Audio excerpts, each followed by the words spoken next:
Good morning. I want to start with a question. What if Adam Smith was wrong? You know, the whole pin factory, the farmer's market, that, we compete with each other and everybody gets better, and those people who can't really compete are the ones that kind of fall away. What if he was wrong?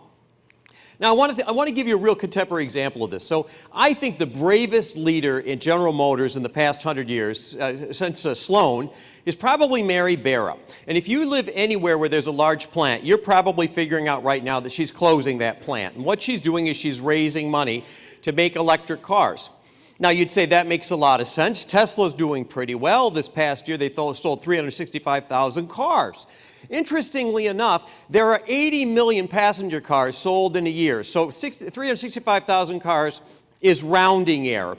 And Tesla, incidentally, hit its target finally in 2019, but it hit its target for 2015. And they only lost $700 million at the end of the year. And yes, it's a great story, but there's a problem. And the problem is the passenger car market has lost 5% in sales for the past 3 years.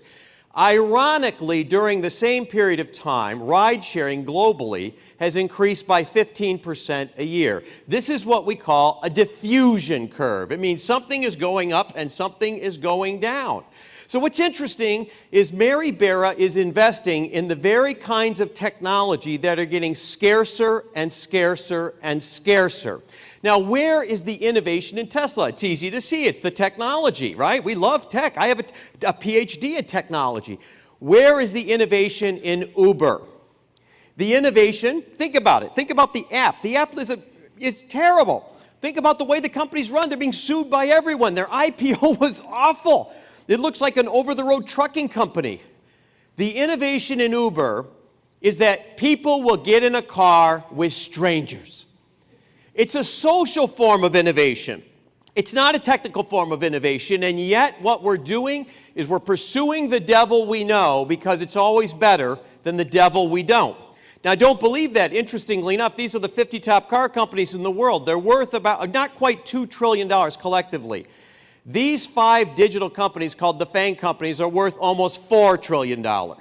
We are now living in a world where the value of digital data is infinitely more valuable than any hard, lumpy objects we can create. Who's gathering more data, Tesla or Uber? Uber knows where you're going. Uber knows where you've been. Uber knows everything about you.